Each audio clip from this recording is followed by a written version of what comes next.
we saw in several hypothetical situations after lunch. Do you see it possible to put 8.301 gallons of gas in the car, exhibit number 237.011, and then 9.59 gallons and 2.774 gallons for a total of 12.368 gallons in the remaining 3 gas cans. Exhibits 237.011, 237.012, and 237.013. Oh my goodness, my brain is scrambled. It's like an SAT question, but what a great question. And that was a question from our juror number 10, Carol Gosling. We'll get back to her in a second. We're just trying to connect up with the studio out there in Arizona. But what a great question. It's like an SAT question. You can tell that number 10 was paying attention as to... Absolutely. All the jurors were paying attention. The questions they asked were so insightful. And they asked things that we didn't all think about, and some things that we did think about, and that we were just happy they were asked, because we know that the jurors heard them. These jurors gave 5 months of their life to this decision, and they should be applauded as you did before. They should be literally applauded the jury. HLN After Dark applauded the jury literally, and not just for doing the job that they did. And, you know, this doesn't have to do with the verdict. It has to do with doing your civic job. Although there are people who are now criticizing them for not coming up with a final verdict, and they should not be criticized. They did come up with a final verdict. If they do, they're meatballs, right? Unanimous. I think the judge already told those are meatballs. Absolutely. Let's do this, because the jury's speaking out on Dr. Drew tonight. Fascinating stuff. Take a listen.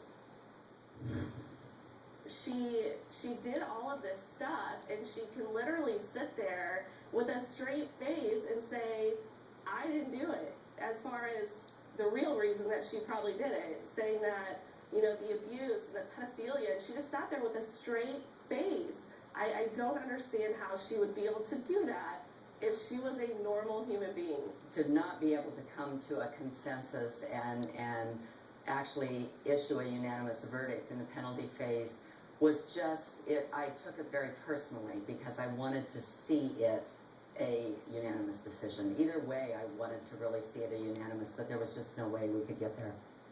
It's difficult to do that in the death penalty phase because the instructions from the judge are different than during the guilt, not guilty phase. Number 10, Carol Gosling is back with us. Carol, thanks again so much.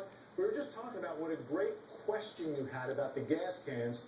And you said, when I took gas cans, you said that was the smoking gun for you in this case.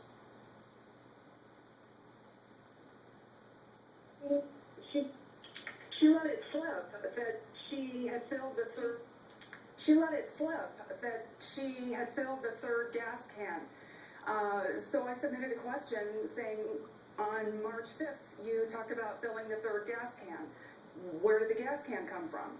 And then the next day, when the questions were asked by the jury, she said that it was a hypothetical answer, that they were just being hypothetical. So I followed it up with another question, and I said, why would you speak hypothetically about that third gas can? And didn't get much of an answer to that. You know, yeah, you can. She can put the phone down now. Okay. It's interesting. We know now that cell phones work in Arizona. Yes, they do. That was one of the big issues. That was another big issue in this case. You know, does our jury have any questions for juror number 10? I'd like to get them involved in the mix. Bursting at the seams with questions. Let's start with number 5. I had a question about what you thought was causing all of the court cancellations and how that affected you. So did it annoy you? Was delay a factor?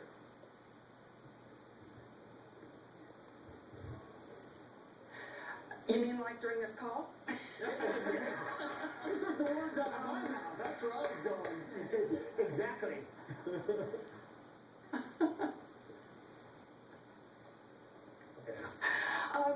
We understood that things were going to come up, and we actually didn't generally know what was happening. When a delay came about, we were not generally given reasons.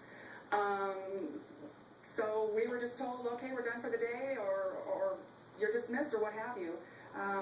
Not really given any detail, but you can expect that.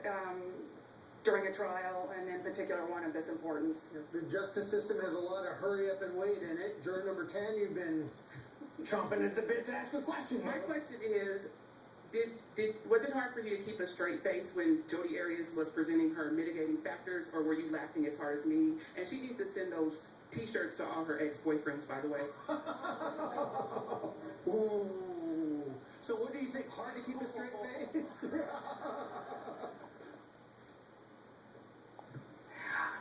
You know, it might seem that way, but actually I was more on the disgusted side.